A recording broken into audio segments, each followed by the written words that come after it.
போமான்னு நான் லேசா தள்ளி விட்டேன். அவ எதச்சியா கல்லுல மோதி செத்துட்டா. இது ஒரு எதிர்பாராத நடந்த சம்பவம். அப்படின்னா இது கொலை இல்ல? இல்ல. அப்புறம் ஏன் விஷயத்த போலீஸ் கிட்ட கொண்டு போகாம பயந்து ஓடி வந்த? நீ பதட்டமா ஓடி வந்துட்டியா? இந்த வீடியோ ஒரு தடவை பாரு.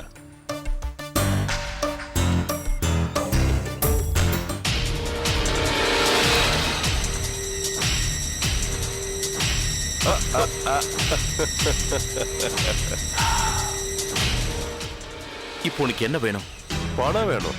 எவ்வளோ? அமௌண்ட்டை நீயே ஃபிக்ஸ் பண்ணு. இங்க பாரு, வீட்டுல இருந்து எங்க அப்பா வெளியே வர்ற நேரம். சீக்கிரமா சொல்லு. 20 லட்சம். 20 லட்சம் கொடுக்கலனா இப்ப நீ என்ன பண்ணுவ?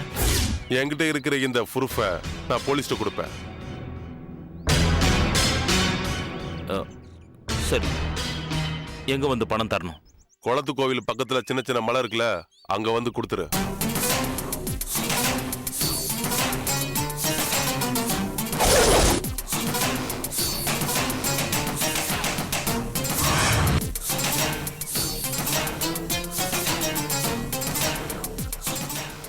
உங்க பேரு?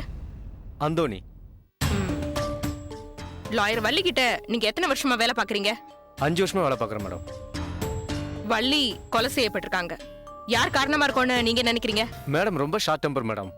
ஒரு சின்ன தப்பு கூட உடனே ரியாக்ட் பண்ணிடுவாங்க. அதனால நிறைய பேர்கிட்ட கத்தி பேசுவாங்கன்னு எனக்கு தெரியும். ஆனா நீங்க சொல்ற கோணத்துல எனக்கு பதில் சொல்ல தெரியல மேடம்.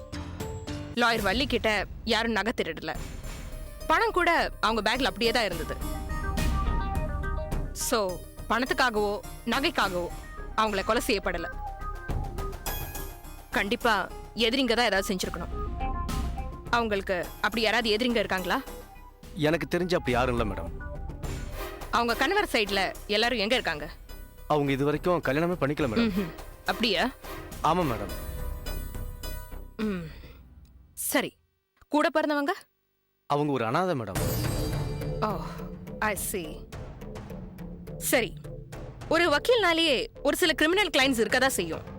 அவங்களுக்கு அந்த மாதிரி யாராவது கிரிமினல் கிளைண்ட்ஸ் இருந்தாங்களா? அவங்க கோர்ட்டுக்கு போய் வாதாடியே ஒரு கேஸை ஹேண்டில் பண்ணியே 1 வருஷத்துக்கு மேல ஆகுது மேடம். ஓ, அப்படியா? ஏன் லாயருக்கு கிளைண்ட்ஸ் யாரும் வந்தது இல்லையா? எப்பவும் 10 பேரோட பிஸியா தான் இருப்பாங்க. ஏன்னா பொம்பளைங்களுக்கு ஒரு பிரச்சனைனா மகளிர் சங்கத்துக்கு போய் பேசி பஞ்சாயத்து பண்ணுவாங்க. அப்படி அப்படி ஏதாவது ரீசெண்டா பஞ்சாயத்து நடந்ததா? தெரியல மேடம், நான் சரியா அப்சர்வ் பண்ணல.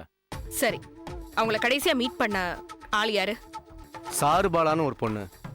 யாரோ ஒரு பொண்ணு காணாம போன விஷயத்துல உதவி கேட்டு வந்தாங்க. அவங்க நம்பர் ஏதாவது இருக்கா? இருக்கு மேடம், ஒரு நிமிஷம். ஓகே.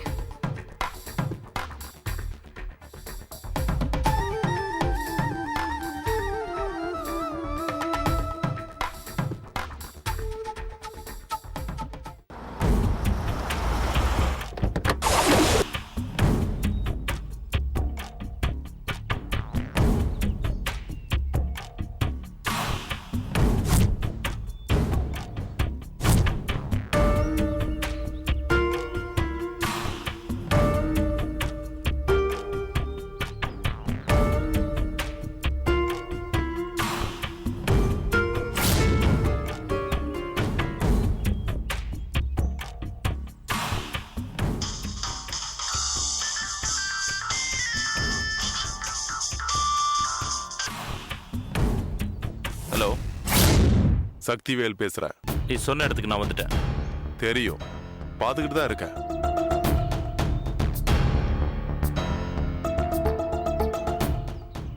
நீ எங்க இருக்க? நேரா வந்தா இடது பக்கம் இருக்க. நீ வந்து பணத்தை வச்சுட்டு போயிட்டே இரு.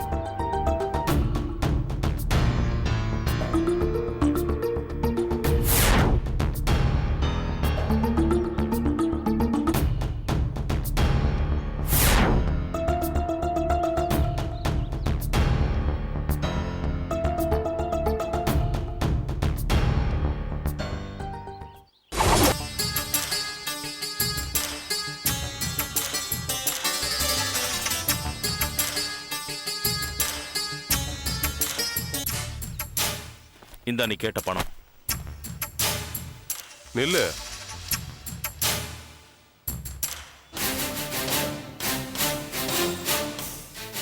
பணம் எவ்வளவு இருக்கு? நீ கேட்ட 20 லட்சம் இருக்கு. சரியா இருக்கா? எண்ணி பாத்துக்கோ.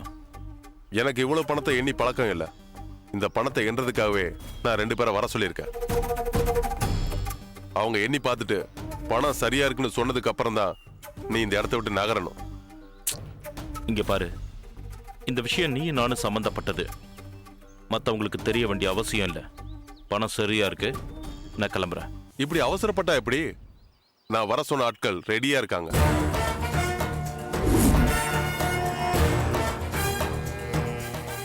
இவங்க சிஐடி ஆபீசர் சார். இவர்தான் சுரேஷ் இண்டஸ்ட்ரீஸ் ஓனரோட பையன் சுரேஷ் சார். ரெட் ஹேண்டடா மாட்டிக்கிட்டாரு. என்ன இப்படி பண்ணிட்ட? நீ எவ்வளவு பணம் கேட்டிருந்தாலும் கொடுத்துருப்பனே. நீ பண்ண கொலைக்கு பிராயச்சித்தம் பணம் கிடையாது. கோர்ட்டு மூலியமா அவனுக்கு கிடைக்க போற தண்டனை தான். உன்ன மாதிரி ஆளுங்களெல்லாம் பொறி வச்சு பிடிக்கிறது தான் எங்க வேலையே. என்ன அப்படி பாக்குற சுரேஷ்? நான் மிரட்டல் பேரொலி கிடையாது. குற்றப்பிரிவுல நான் கிரேட் 2 அதிகாரி.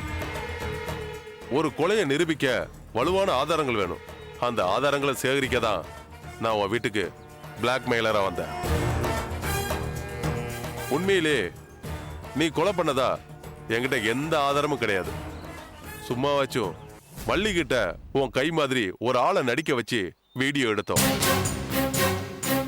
பக்கத்துல இருந்த அனாத ஆசிரமத்துக்காரன் அங்க எதையோ திருப்பி எடுக்க வந்தான். அவன் மூலமா தான் உன் விஷயம் தெரிஞ்சது. ஒருவேளை நீ கொலைகாரனா இருக்கலாமோன்னு சும்மா போட்டு வாங்கணும். நீயா மாட்டிக்கிட்ட. நீயும் நானும் பேசின பேச்சு இதுல ரெக்கார்ட் ஆயிருக்கு. வாங்க போலாம். சார், நான் கொலை பண்ணல சார். இது விபத்து மாதிரி நடந்த சம்பவம் சார்.